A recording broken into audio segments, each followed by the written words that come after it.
A Asociación Galega de Vitivinicultura Artesanal ten o seu xerme, a súa orixe na Asociación de Colleiteiros do Ribeiro. A Asociación de Colleiteiros do Ribeiro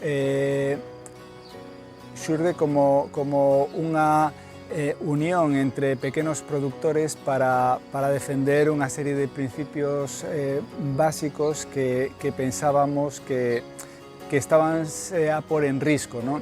Por un lado, a defensa dos viñedos históricos, a recuperación dos viñedos históricos como un pilar básico da nosa identidade, non? Da historia que tivo este territorio, o territorio do Ribeiro. Tamén a potenciación da diversidade a partir da riqueza varietal que temos, non? En Galicia, no norte de Portugal, temos unha riqueza varietal impresionante, non? Non solamente temos unha variedade por territorio, non? Pensamos que hai que antepor os territorios as variedades. Con isto que quero dicir é que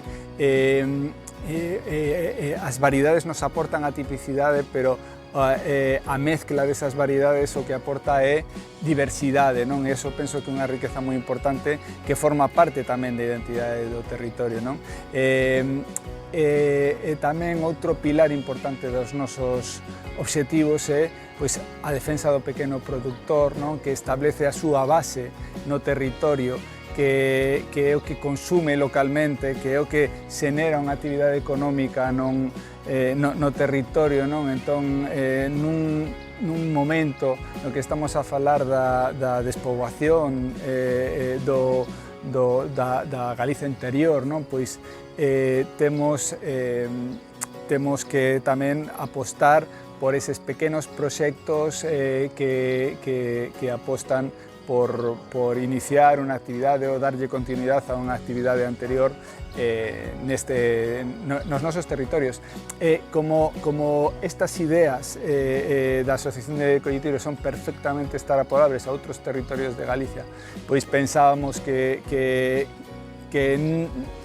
temos máis forza se empezamos a unirnos tamén con pequenos produtores, con outros colleiteiros de outras zonas de Galicia, pois que teñan as mesmas inquedanzas que ao final Galicia é un territorio con moita diversidade, non solamente o Ribeiro, Valdeorras, Monterrei, Betanzos, Morrazo, temos Rías Baixas, temos ISPs, temos deos en toda Galicia, eso nos dá diversidade, non? Queremos construir un territorio do viño onde se protexan a historia, as pequenas producións e a diversidade, non?